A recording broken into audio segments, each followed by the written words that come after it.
So yun, unboxing lang tayo ng Super S26 Ultra from itel. Yes! Alright, so konti expectations bago natin siya buksan. No? This has 144Hz screen refresh rate. Mataas na refresh rate yan. 1.5K resolution ng screen. 3D curve AMOLED. So curve yung gilid nito. And meron tayong 8GB RAM. 8GB lang po yan ha. Don't be fooled sa 16GB na extended RAM. 8GB lang talaga yan. And 256GB na storage. And other pa. Ito, basahin na natin para mamahin na natin balikan. Meron po siyang 6.78 inch. So may kalakihan din kahit paano yung kanyang display. 6,000 mAh na battery. Mahunat ito, I expect. 18 watts Type-C charging. Okay, not really the fastest, pero okay, nasa lowest naman tayo.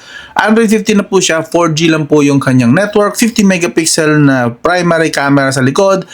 Meron tayong in-display fingerprint, infrared remote, 32 megapixel naman sa front camera, not bad. And ang processor ay T7300, 6 nanometer po yan from Unisoc. Okay, not bad. Pwede na rin.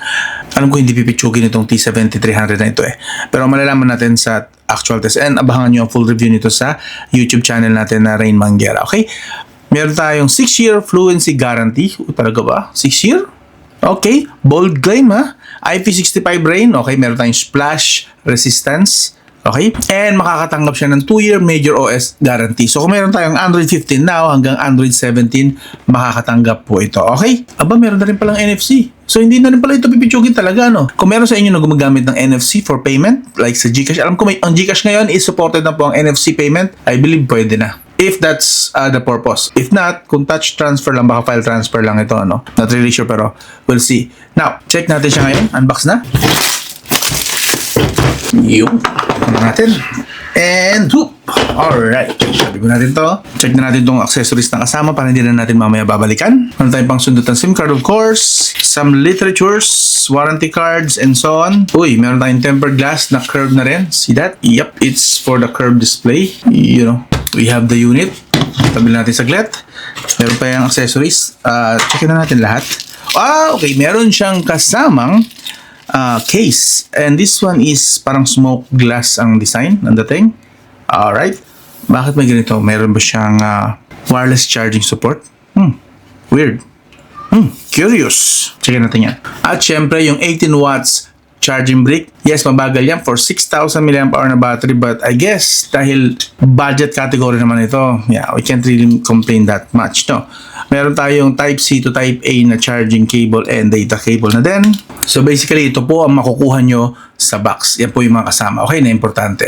Alright, move na tayo. Check na natin tong smartphone. Yun, no? Nice. Ang ganda ng pagka-blue nito. Legit, ang ganda ng pagka-blue niya. Meron siyang parang parang gradient effect konti. See that? Dark dito, tapos yung naanuhan ng ilaw, ng liwanag is medyo nagla-light colored siya. Pero parang dito lang sa taas na part. So, ibababa sa ilalim. Nope. Talagang dark yung yung pinakailalim na part na side, oh. Kasi ito ang tututok ko sa ilaw, yung ilalim pa rin ang nagliliwanag. Okay? And pagka ginanito, slight lang siya nagliliwanag, pero dito pa rin siya nagliliwanag mostly. Tama ba ang aking Wala, kahit na bago-baguhin ko yung angulo, hindi talaga siya nagla-light. So dito lang gradient effect sa may bandang taas. And we have 2 cameras yata rito, legit. Kasi yun ang nakalagay sa likod eh. It says here, primary camera is 2 lang. But we are seeing 4 cameras here. So, nauuso na naman yata ang peking camera na naman dito sa 2. Again, hindi ako naglagay ng 2 camera as primary ha. Isang main and isang macro. But it shows here 4. So, 2 dyan, peking camera. May logo tayo dito ng itel, of course. And sa kanan, meron tayong orange accent na power button, I'm guessing. The volume rocker, and I like that curve. And I believe this is metal frame. Sa taas, meron tayong, walang nakalagay sa taas. Kahit logo man lang or anything. Sa kanan, walang nakalagay din. It's just plain. Sa ibaba, nandito yung SIM tray, which sisilipin natin ngayon. Nandito rin yung microphone, USB Type-C, and the main speaker. Not sure kung dual speaker ito, but I hope so. Kahit naman budget, marami na ngayon na nagdo-dual speaker. Okay, meron lang tayong dual SIM, non-expandable po siya. So, lagyan na natin ito ng smart SIM card. Now, in terms of design, bibigyan ko siya ng 7 out of 10, I guess. Maganda pa rin naman siya. Solid yung build actually. Premium yung build. It's just that I don't like na meron dalawa tayo ditong peking lente. Again, hindi po ako ang nag-set niya na 2 ang nakasulat sa box. And this is for lenses na nakikita natin, which means dalawa dyan ay fake camera. Okay? To think that this is a budget itel smartphone, no? Symmetrical na yung bezel, no? Hindi ako nagkakamali, symmetrical na nga siya. Look at that. This reminds me of the Samsung S8, if I'm not mistaken. Let me check. Parang Samsung S8 nga siya. Same, similar. Okay, so nakasetup ko na ng konti and looking at the up drawer, tad-tad po siya ng blotter, which is, I guess, expected na yan since this is itel and this is on a budget category. Plus, I think, para ma-offer nila to ng mura talaga sa market is kailangan talaga nila itong mga blotter na ito. Ito po yung settings niya. It also has an itel AI in case na gusto nyo talaga na gumamit ng AA, but I wouldn't recommend sa mga budget smartphone talaga na gumamit ng AA. But again, if you want to experience AI, it has a built-in native AI installed na sa kanyang system. So, why not? Now, what else ang nandito? We also have special function. Ito po yung mga features niya. So, meron siyang split screen app. So, multi-window, floating windows, dynamic bar, game mode din. So, test natin yan later maybe kahit saglit lang. So, ito po yung kanyang basic specs. So, may update. Good. 256GB storage, confirmed, T7300, and like I said, 8GB na talaga totoo niyang RAM. Okay. Malinaw. Rear camera, 50. Okay. 6 and 1080p po ang kanyang. Well, it says here 1080p. So, hindi siya 1.5K resolution. Medyo nagulo ako dun . There it is.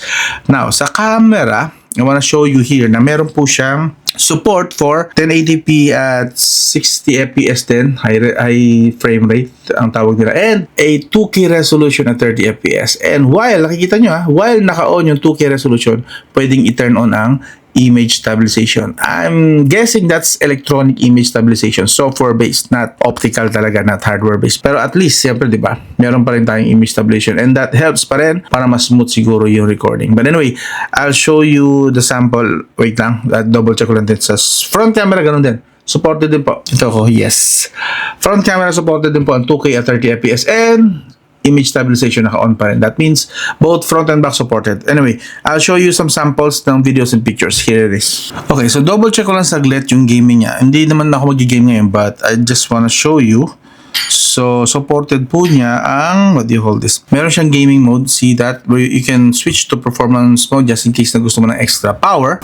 And default settings, again, hindi ako maglalaro muna dito. Sa full review na lang po yung laro. This is vertical video kasi mahirap dito magpakita na. But you can see, pwede nating iset sa super yung kanyang frame rate and go as high as ultra sa map quality.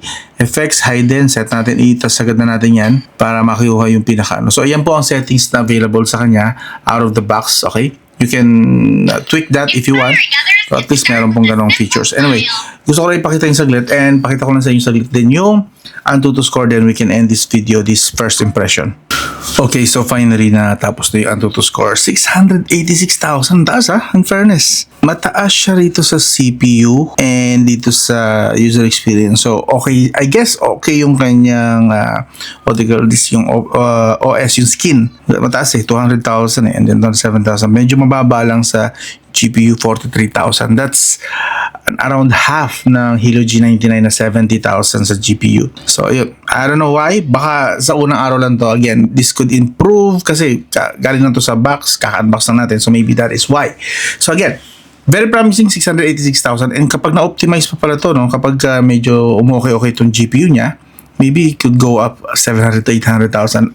I don't know. That's my guess, pero very promising. Mataas yun, 686,000, that's almost 700,000 na. Alright, so this is again the itel Super 26 Ultra or itel S26 Ultra yata ito. Yes. Kung interesado kayo, iwan ko link dito sa video description or meron yata dito floating yellow basket or something. Yes, dito. Somewhere dito, somewhere. Alright, ganda.